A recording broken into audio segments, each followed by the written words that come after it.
Hello students, welcome back. आज की class में हम क्लास 10th की 4th चैप्टर के थर्ड एक्सरसाइज करेंगे, एक्सरसाइज 4.3।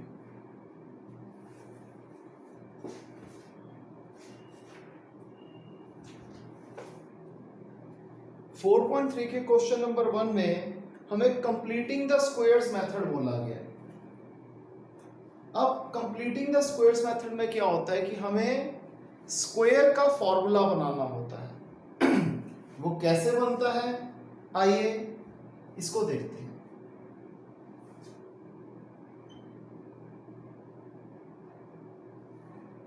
सबसे पहले हमें क्वेश्चन में कहता है कि find the roots of the quadratic equation if they exist by the method of completing the square. यानी कि हमें ये देखना है कि ये क्वाड्रेटिक इक्वेशन की क्या रूट्स एग्जिस्ट करती हैं। अगर रूट्स एग्जिस्ट करती हैं तो हमने उसे निकालना है using completing the square method. Roots exist करती हैं का मतलब क्या होता है, इसमें हम डिस्क्रिमिनेंट मेथड का यूज करते हैं कि d is equal to b square minus 4ac। If d is greater than 0 तो होता है it has real and distinct roots. ठीक है जी, कि अगर d की वैल्यू ग्रेटर देन 0 है तो इसके दो अलग अलग रूट्स होंगे, यानी कि रूट्स एग्जिस्ट करते हैं। If d is equal to 0 तब हम बोलेंगे it has real and equal roots. तो रूट्स एग्जिस्ट भी करते हैं, ठीक है जी, और दोनों रूट्स इक्वल आएंगे। और अगर d लेस देन 0 है तो it does not have any roots. यानी कि इस गिवन क्वेश्चन के हिसाब से अगर d लेस देन 0 होगा तो हमें से फर्दर सॉल्व करने की कोई जरूरत नहीं। इसे कॉपी कीजिए, फिर शुरू करते हैं एक्सरसाइज।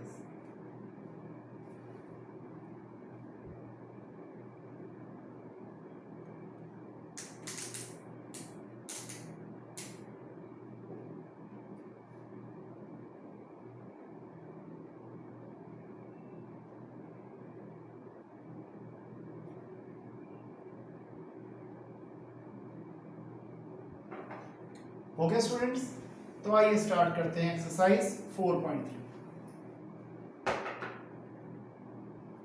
मैं सबसे पहले लेता हूं क्वेश्चन नंबर 1 का फर्स्ट पार्ट, जो कि है 2x square minus 7x plus 3। ये क्वेश्चन है। सबसे पहले चेक करते हैं इसके रूट्स एग्जिस्ट करते भी हैं या नहीं। d होता है बी स्क्वायर माइनस 4ac। हम लोग जानते हैं कि स्टैंडर्ड फॉर्म जो क्वाड्रेटिक इक्वेशन की होती है वो होती है ax square plus bx plus c। यानी कि x स्क्वायर का कोफिशिएंट है a, x का कोफिशिएंट है b और कांस्टेंट टर्म है c। तो b square minus 4ac, b की जगह b की वैल्यू डाल दी -7, स्क्वायर कर दिया -4, a की जगह a की वैल्यू जो कि है 2, c की जगह 3 जो कि c की वैल्यू है, -7 का स्क्वायर 49, 4 2 ज़ा 8, 8 3 ज़ा 24, 49 minus 24 which is 25 which is greater than 0, therefore it has real and distinct roots। ये बात समझ में आ गई कि रियल और डिस्टिंक्ट रूट्स क्यों हैं। अब हमने इस गिवन क्वेश्चन को सॉल्व करना है using completing the squares method. तो जैसे हमारा ये पार्ट है 2x square minus 7x plus 3। अब बेटे हम एक चीज जानते हैं कि हमें पहला नंबर स्क्वायर बनाना है। 2 किसी नंबर का स्क्वायर होता है, √2 का होता है, लेकिन हमें यहाँ पर इररेशनल नंबर्स का यूज नहीं करना। तो अगर यहाँ पर ये x स्क्वायर हो जाए तो x का होल स्क्वायर हो जाएगा। तो इसका मतलब हमारा स्क्वायर बनना शुरू हो जाएगा। तो हम क्या करेंगे, डिवाइड इट बाय 2। हम इस पूरी इक्वेशन को 2 से डिवाइड कर देते हैं, तो हो जाएगा x square minus 7/2x plus 3/2। Clear? क्या हो जाएगा? X square minus 7/2x plus 3/2। अब आगे देखिए, अब ये तो स्क्वायर बन गया,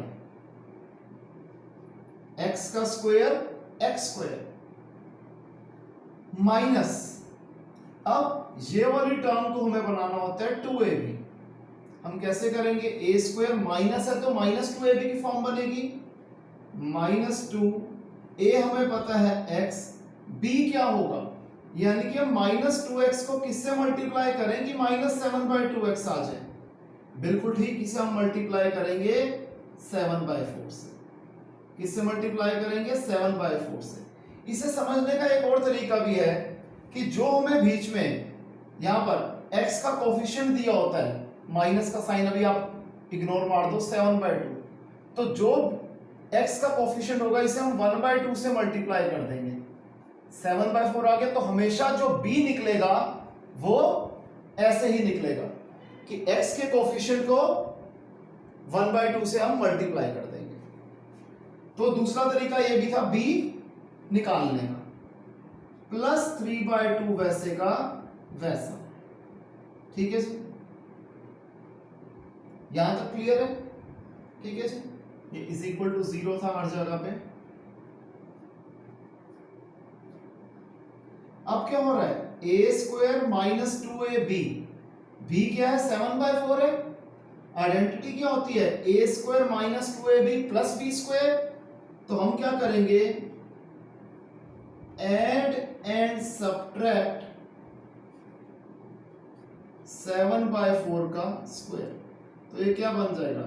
x square minus 2 into x into 7/4 plus 7/4 का स्क्वायर। ठीक है जी, यहां पर हमने ऐड कर दिया और 3/2 के बाद हम यहां पर इसे सब्ट्रैक्ट कर देते हैं, इज इक्वल टू 0। क्या आइडेंटिटी बन गई? a square minus 2ab plus b square. ये किसके बराबर होता है? a square minus 2ab plus b square बराबर होता है, बिल्कुल ठीक, a माइनस b के होल स्क्वायर के, यानी कि x माइनस 7/4 का होल स्क्वायर। थोड़ा सा लाइट हो गया, मैं दोबारा लिख देता हूं, x माइनस 7/4 का होल स्क्वायर। बाकी दो टर्म्स वैसी की वैसी, प्लस 3/2 माइनस 7 का स्क्वायर 49, 4 का square 16 is equal to 0। x minus 7/4 का होल स्क्वायर प्लस यहां पे 16 एलसीएम आ गया, 16 को 2 से डिवाइड किया 8, 8 3 जा 24, 16 को 16 से डिवाइड किया 1, 1 into 49, 49 is equal to 0। x minus 7/4 का होल स्क्वायर वैसे का वैसा, 24 minus 49 minus 25, minus 25/16 is equal to 0। x minus 7/4 का होल स्क्वायर माइनस 5/4 का स्क्वायर इज इक्वल टू 0, क्योंकि 5/4 का स्क्वायर हो जाएगा 25/16। अगेन स्क्वायर वाली आइडेंटिटी बन रही है, a square minus b square किसके बराबर होगा? a, यहां पर a की वैल्यू क्या है? x माइनस 7/4,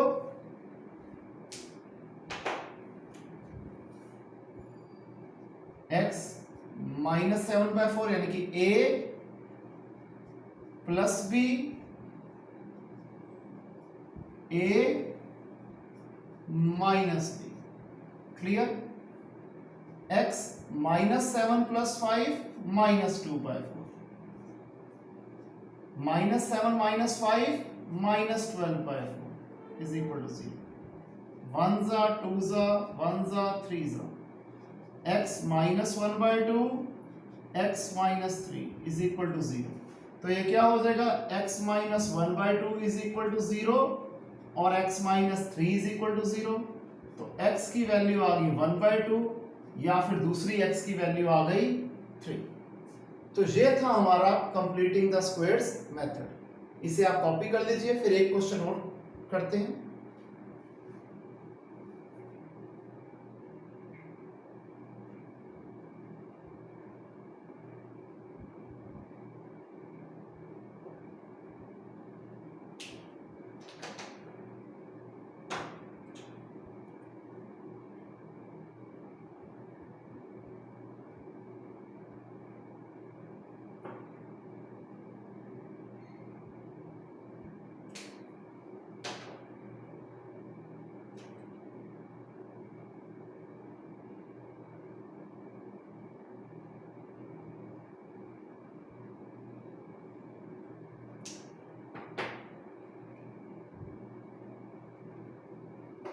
हो गया स्टूडेंट्स? तो आइए एक पार्ट और कर लेते हैं ताकि कॉन्सेप्ट थोड़ा और क्लियर हो जाए, और जो रिमेनिंग पार्ट्स होंगे वो ऑब्वियसली बात है वो आपके होमवर्क होंगे।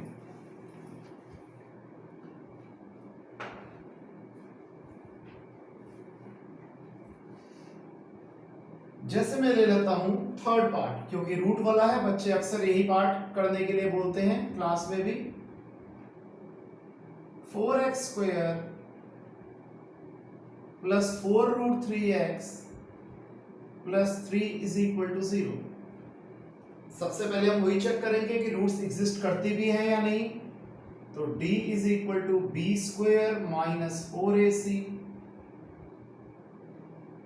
4√3 का स्क्वायर माइनस 4 इंटू 4 इंटू 3, 4 का स्क्वायर 16, √3 का स्क्वायर 3, 16 3 जा 48, 4 4 जा 16, 16 3 जा 48 इज इक्वल टू 0। फिर क्या लिखेंगे, here d is equal to 0, therefore it has real and equal roots. ठीक है जी। अब कैसे निकालेंगे जी, 4x square plus 4√3x plus 3 is equal to 0। अब यहां पर ये ऑलरेडी स्क्वायर की फॉर्म में है, क्योंकि 2x का whole square 4x square, a square plus है तो प्लस 2ab की आइडेंटिटी बनेगी, 2 इंटू 2x, 2 a की जगह 2x, b क्या करें 2 into 2x 4x, 4x into √3 कर देंगे तो 4√3x बन जाएगा। कंपैरेटिवली ज्यादा आसान क्वेश्चन है ये, और यहां भी सीधा सीधा पता लग रहा है कि 3 क्या होता है, √3 का होल स्क्वायर होता है 3। तो डायरेक्ट आइडेंटिटी बन रही है a square plus 2ab plus b square, जो कि किसके बराबर होती है, a प्लस b के होल स्क्वायर के, यानी कि 2x प्लस √3 का होल स्क्वायर। स्क्वायर उधर जाके स्क्वायर रूट, तो 0 का स्क्वायर रूट 0 ही होता है। 2x आ गया माइनस √3, x आ जाएगा माइनस √3 बाय 2। क्लियर है, हमारी ये x की वैल्यू निकल आई। अब क्योंकि इक्वल रूट से, इसलिए x की वैल्यू सिर्फ एक ही निकलनी थी। क्लियर है स्टूडेंट्स? फिर क्वेश्चन नंबर 2 में कहता है कि इन्हीं क्वेश्चंस को आप क्वाड्रेटिक फॉर्मूले से सॉल्व करो। क्वाड्रेटिक फॉर्मूला जो कि अल्फा और बीटा की फॉर्म में निकालना होता है, हम एक क्वेश्चन को उस फॉर्मूले से भी कर लेते हैं। मैं जैसे कर लेता हूं सेकंड पार्ट को, उसे मैं क्वाड्रेटिक फॉर्मूले से सॉल्व करवा देता हूं। 2x square plus x minus 4 is equal to 0। हालांकि जो क्वाड्रेटिक फॉर्मूला है वो 4.4 एक्सरसाइज में हम पूरा स्टार्टिंग से करेंगे, बट स्टिल यहां पे भी मैं आपको एकदम 0 से स्टार्ट करके पूरा फॉर्मूला यहां भी डिस्कस कर रहा हूं। फर्क क्या होता है, जैसे हमने सबसे पहले डिस्क्रिमिनेंट निकाल लिया था, डिस्क्रिमिनेंट निकालने के बाद क्या होता है कि पहली रूट होती है अल्फा, जिसका फॉर्मूला होता है minus b plus √d upon 2a। दूसरी रूट होती है बीटा, जो कि होता है minus b minus √d upon 2। तो ये क्वाड्रेटिक फॉर्मूला होता है। पहले हम d को निकालेंगे, अगर वो ग्रेटर देन 0 या इक्वल टू 0 होगा तो उसके बाद हम दो रूट्स इस तरीके से निकालेंगे। ठीक है स्टूडेंट्स, तो आइए समझते हैं प्रैक्टिकल तौर पे कि कैसे क्वेश्चन सॉल्व किया जाता है। सबसे पहले तो वही चेक करेंगे कि रूट्स एग्जिस्ट करती भी हैं या नहीं। डी आ जाएगा b square minus 4ac, D आ जाएगा बी स्क्वायर माइनस 4ac, ये हो जाएगा 1 का स्क्वायर -4 इंटू 2 इंटू -4। हमने ए बी सी की वैल्यूज डाल दी। 1 का square 1 minus minus plus 16 32, 1 plus 32 आ गया 33। क्लियर है? तो hair d is greater than 0, therefore it has real and distinct roots। अब रूट्स हम कैसे निकालेंगे? Alpha is equal to -b plus root d upon 2a, beta is equal to -b minus root d upon 2a, minus फॉर्मूले वाला b की जगह 1 plus root D यानी कि रूट 33 अपॉन 2a, 2a की जगह 2, -1 प्लस रूट 33 अपॉन 4। इसी तरीके से हम बीटा की वैल्यू निकालते हैं, -1 minus root 33 upon 2 into 2, -1 minus root 33 upon 4। Clear है स्टूडेंट्स? इसे कॉपी कर लीजिए, फिर क्वेश्चन 3 करते हैं।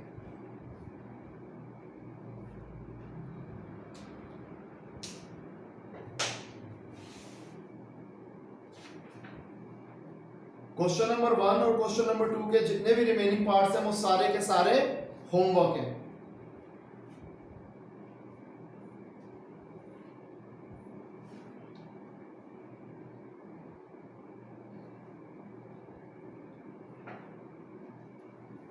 ओके स्टूडेंट्स, तो आइए क्वेश्चन नंबर 3 को सॉल्व करते हैं।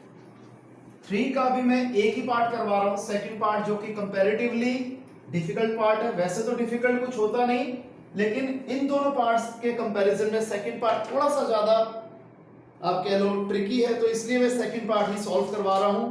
फर्स्ट पार्ट आप खुद ब खुद सॉल्व करेंगे।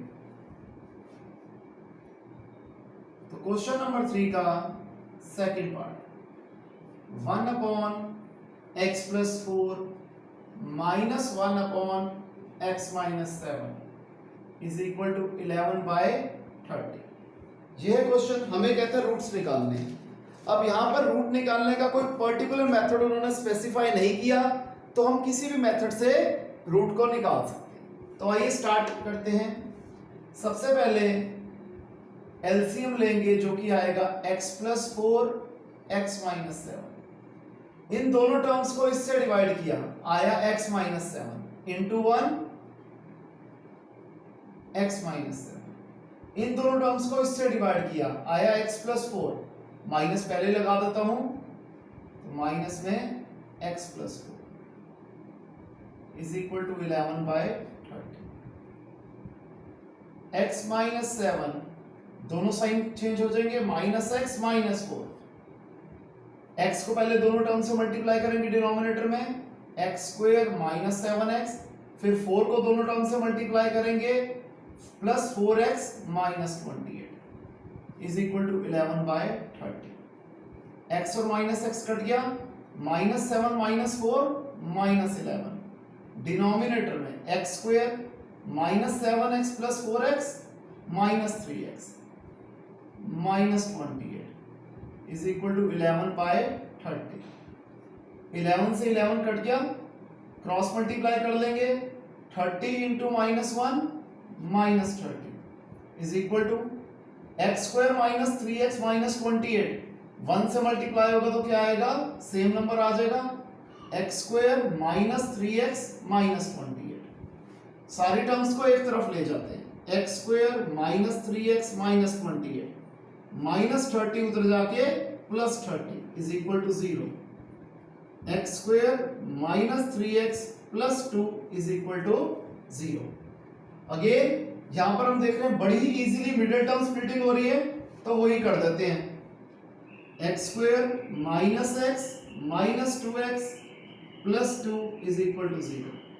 पहले दो नंबर में x कॉमन आ रहा है, x माइनस 1, अगले दो नंबर में माइनस 2 कॉमन आ रहा है, ब्रैकेट में बचा x minus 1 is equal to 0।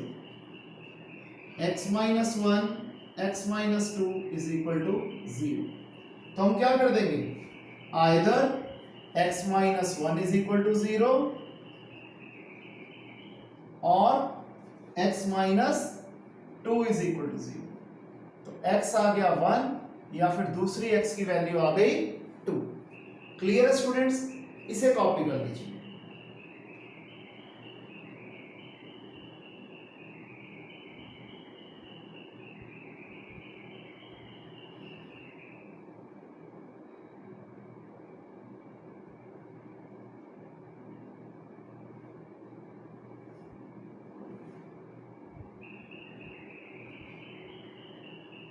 हो गया स्टूडेंट्स।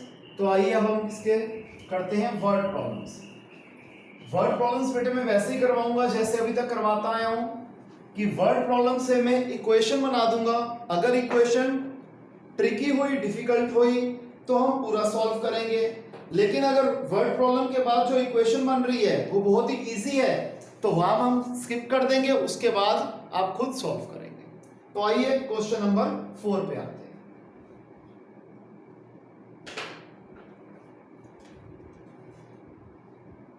क्वेश्चन 4 कहते हैं the sum of reciprocals of Rahman's age in years 3 years ago and 5 years from now is 1/3।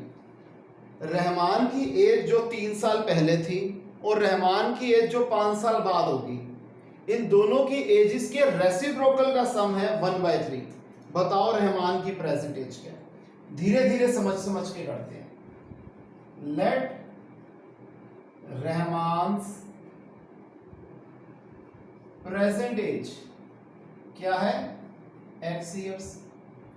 Therefore, Rahman's age before 3 years, जिसे हम 3 years अगो भी लिख सकते हैं, क्या होगी, बिल्कुल ठीक, x माइनस 3 years। क्योंकि जब हमें पुरानी एज निकालनी होती है तो हम माइनस करते हैं और बाद की एज निकालनी है तो उसे हम प्लस करते हैं। अब रहमान की एज आफ्टर 5 years क्या होगी, x प्लस 5 years।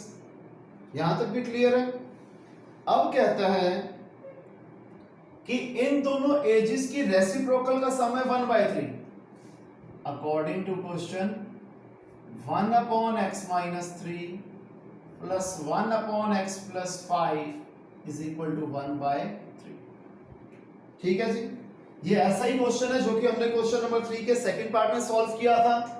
तो आई होप आप इस पार्ट को इजीली यहां से कंटिन्यू करके सॉल्व कर पाएंगे। अब हम करते हैं क्वेश्चन नंबर 5। इसके बाद वाला आप खुद करेंगे। एक क्लास टेस्ट में शेफाली के मैथ्स और इंग्लिश के मार्क्स का सम था 30। ठीक है जी।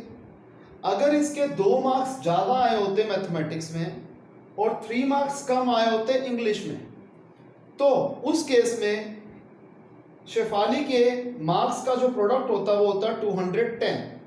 बताओ शेफाली के कितने कितने मार्क्स आए हैं इन दोनों ही सब्जेक्ट्स में। मैं मान लेता हूं let original marks scored by Shefali in maths है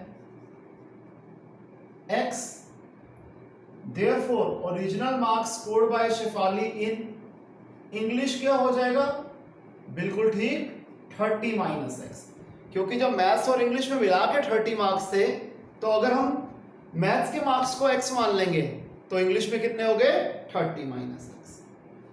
अब अकॉर्डिंग टू क्वेश्चन क्या कह रहा है, अगर इसके 2 मार्क्स ज्यादा आए होते मैथ्स में ओरिजिनल नंबर थे x, अब हमने 2 मार्क्स इसमें ज्यादा कर दिए, इनटू इंग्लिश में जितने मार्क्स थे उसमें से 3 मार्क्स कम कर दो, बिल्कुल कम कर दिया जी।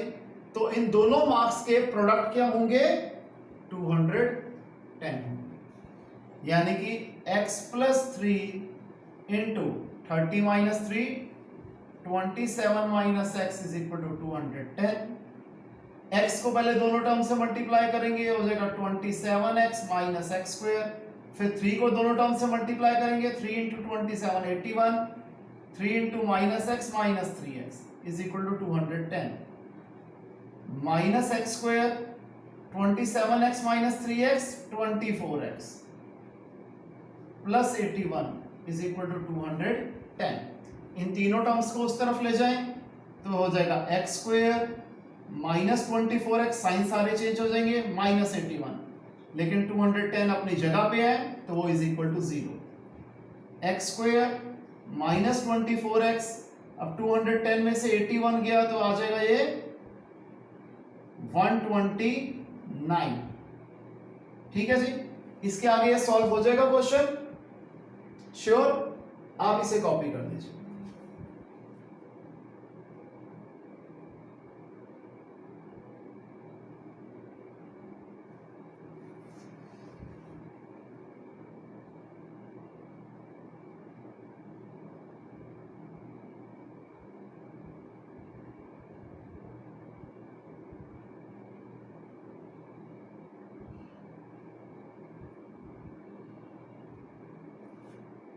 हो गया यहां तक स्टूडेंट्स? तो आइए आगे करते हैं।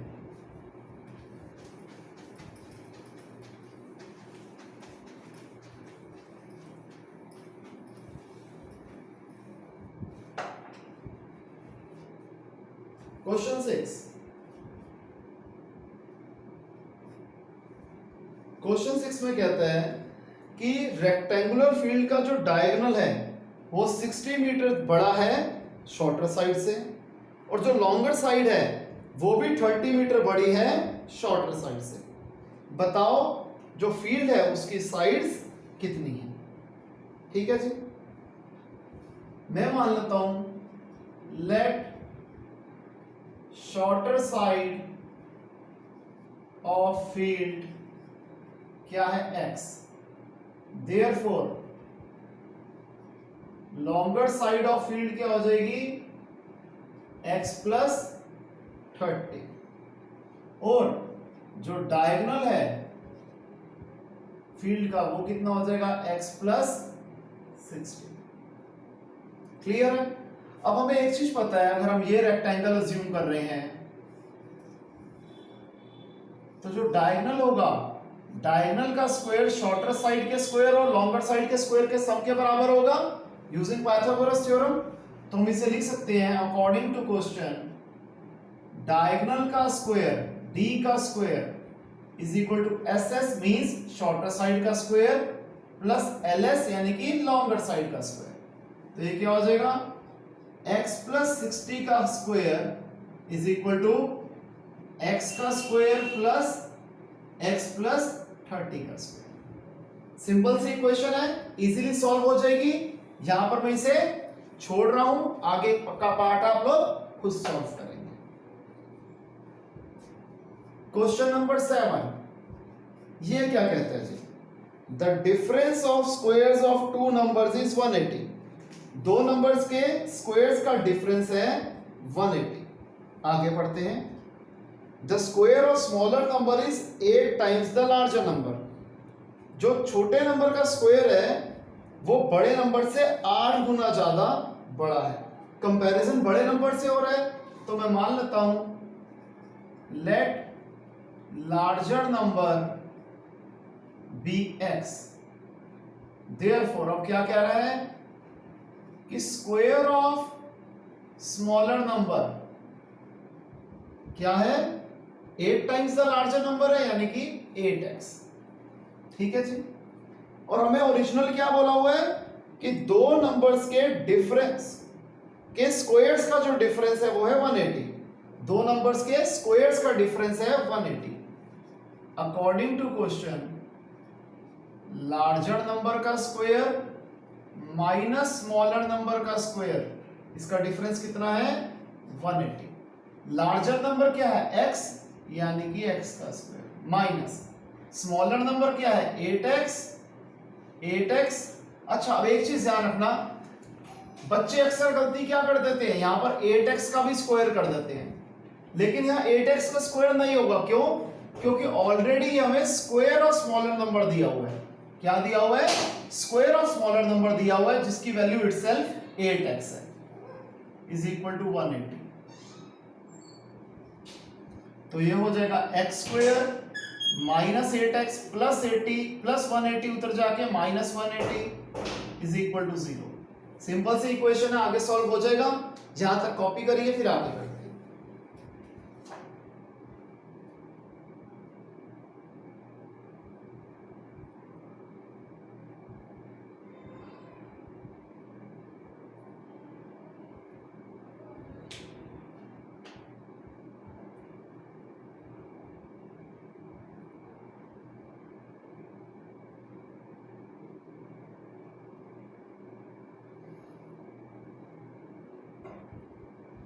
हो गया यहां तक? तो आइए करें क्वेश्चन नंबर 8।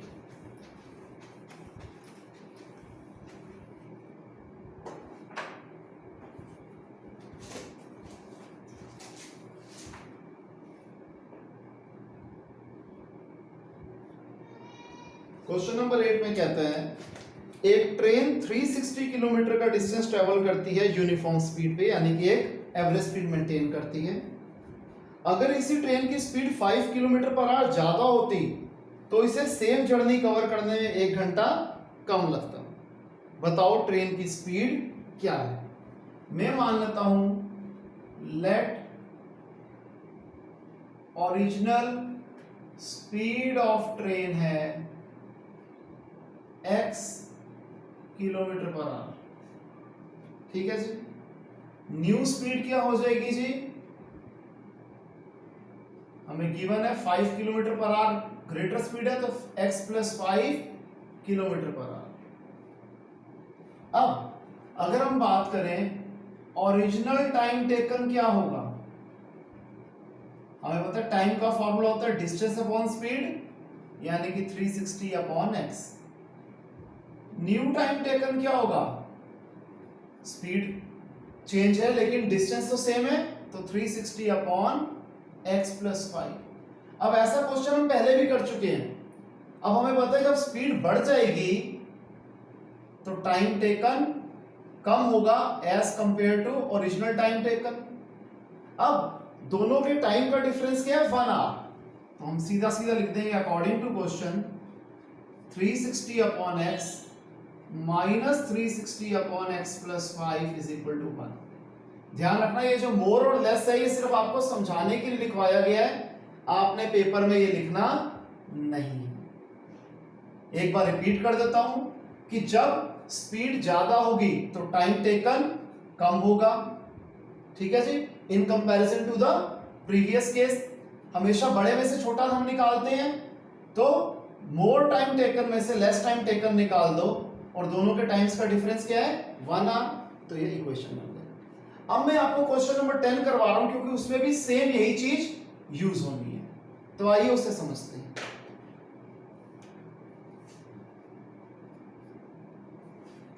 इसमें कहता है एक एक्सप्रेस ट्रेन को 1 घंटा कम लगता है in comparison to a passenger train. Distance same है 132 किलोमीटर का, मैसूर और बेंगलोर का। लेकिन क्या बोलता है जो एवरेज स्पीड है एक्सप्रेस ट्रेन की वो 11 किलोमीटर पर आवर ज्यादा है as compare to a normal passenger train. मैं मान लेता हूं लेट स्पीड ऑफ PT यानी कि पैसेंजर ट्रेन भी x kilometre per hour, therefore speed of express train ET क्या हो जाएगा, x plus 11 kilometre per hour. अब time taken by passenger train क्या हो जाएगा, टाइम होता है डिस्टेंस अपॉन स्पीड, डिस्टेंस हमें दिया हुआ है 132 किलोमीटर अपॉन x। इसी तरीके से time taken by express train क्या हो जाएगा, 132 upon x plus 11। According to question अब हमें पता है जहां पर स्पीड ज्यादा होगी वहां टाइम टेकन कम होगा in comparison to the previous case. तो अकॉर्डिंग टू क्वेश्चन दोनों के टाइम का डिफरेंस क्या 1 आ रहा है, बड़े में से छोटा निकाला जाता है हमेशा। 132 upon x minus 132 upon x plus 11 is equal to 1r। हो जाएगा आगे सॉल्व, इसे कॉपी कर दीजिए।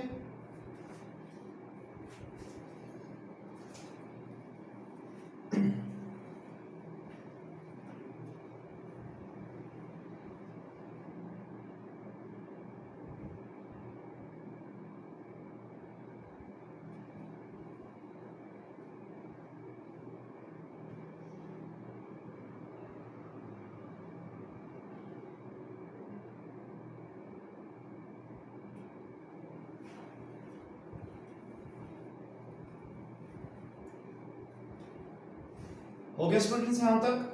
आगे देखते हैं।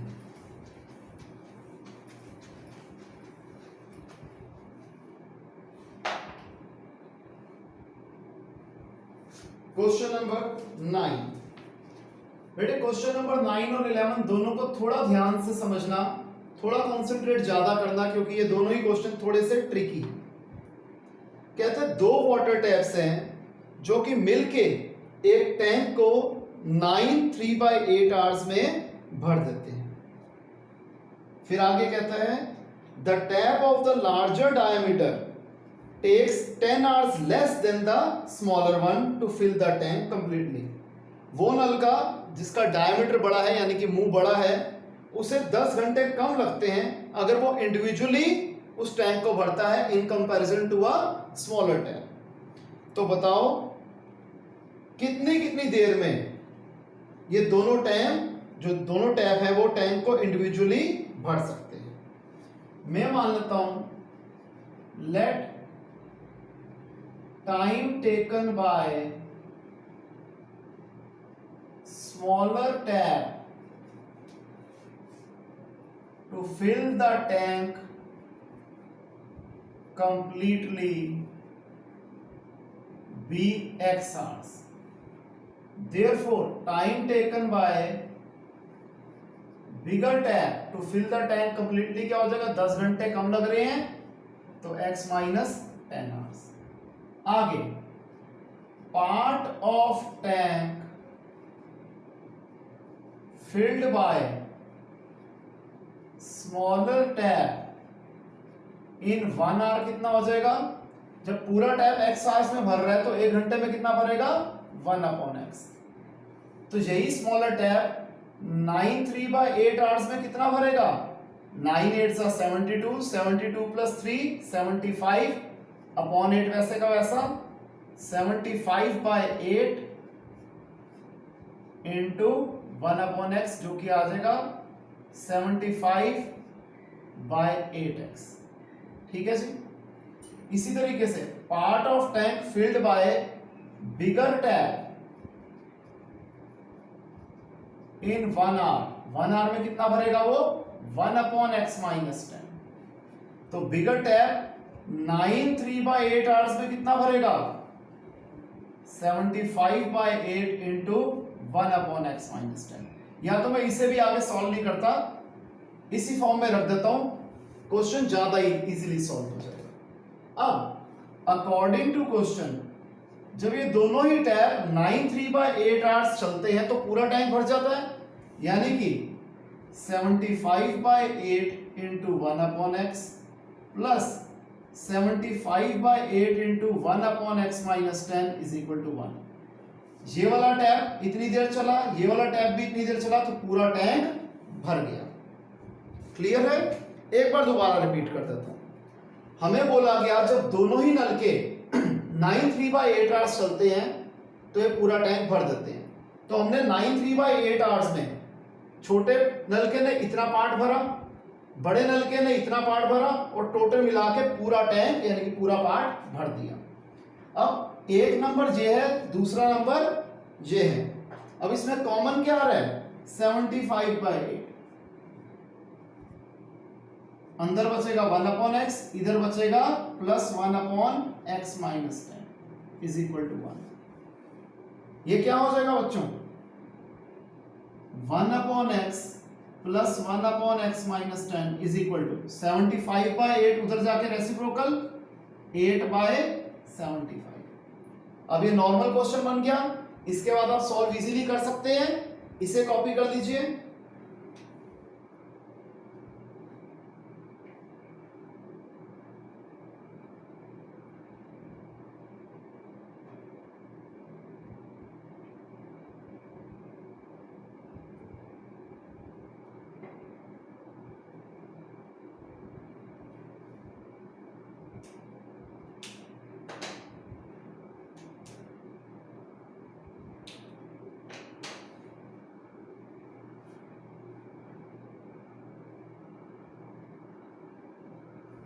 हो गया स्टूडेंट्स यहां तक?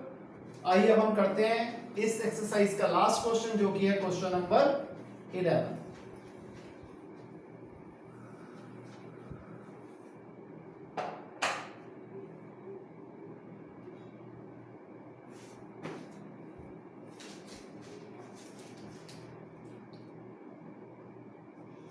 यहां पे कह रहा है the sum of the areas of two squares is 468।